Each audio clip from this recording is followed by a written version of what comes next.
Endi vodorod peroksid solamiz polboga. Odilbek bizimga keyin tashlab endi.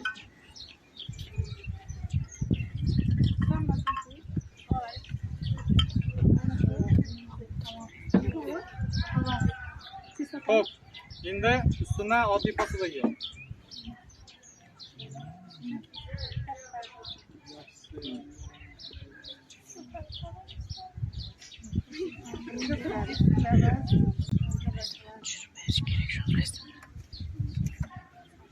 Aralashtiramiz. Yaxshi aralashgan. Hali reaksiya bordimi edi? Aralashtiramiz. Yo'q. Reaksiya bormidi. Oyoq orqa Fakat aralashtiramiz. Yaxshilab aralashtiramiz.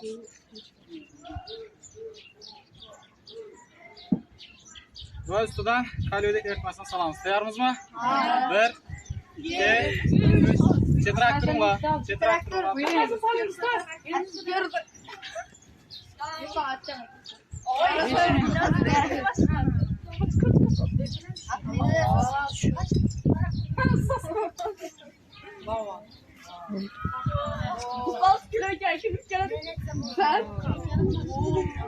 Sularız bilan demanglar, qorayib qoladi. Ustidan temir uch klorid eritmasi. İkisi birgalikda sun'iy qon hosillatadi. Masalan, qo'lingga solib ko'r.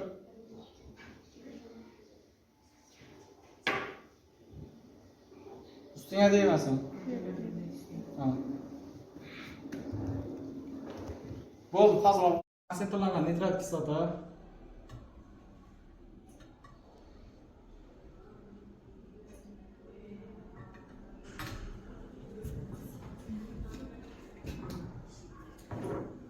Misning ko'pchilik tuzlarning rangi ko'kimtir bo'ladi. Mana o'sha tuz hosil bo'lish boshlandi va gaz chiqishi boshlandi dedi. O'sha reaksiyani qizdirmasak ham borib turibdi. Aynan ochib qo'yamiz. Mana shu narsa biz moroz shkafda bajarishimiz kerak edi. Ko'rindimi hammangiz? Bu qaysi gazlardir buni?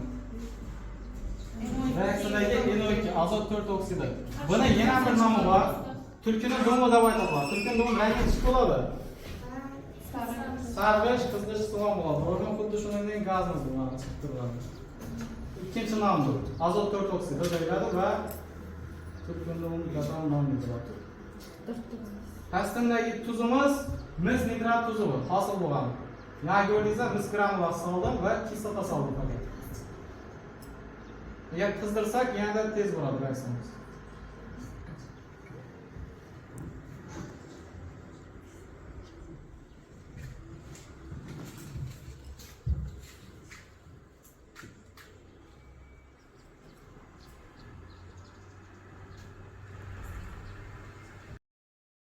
O'chirish uchun shalaman ushlab o'chiraymi? Yo'q. Nechasi o'chiraman? Qop bosib o'chiramiz.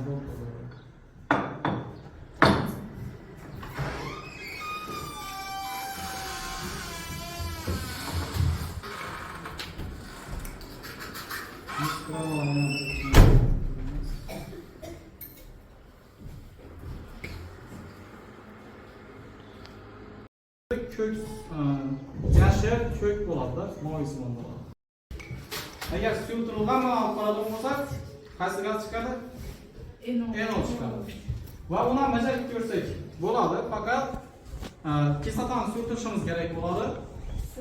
Unda reaksiyamiz faqatgina nomus bilan harakatda hosil bo'lib turgan gazimiz NO bo'ladi.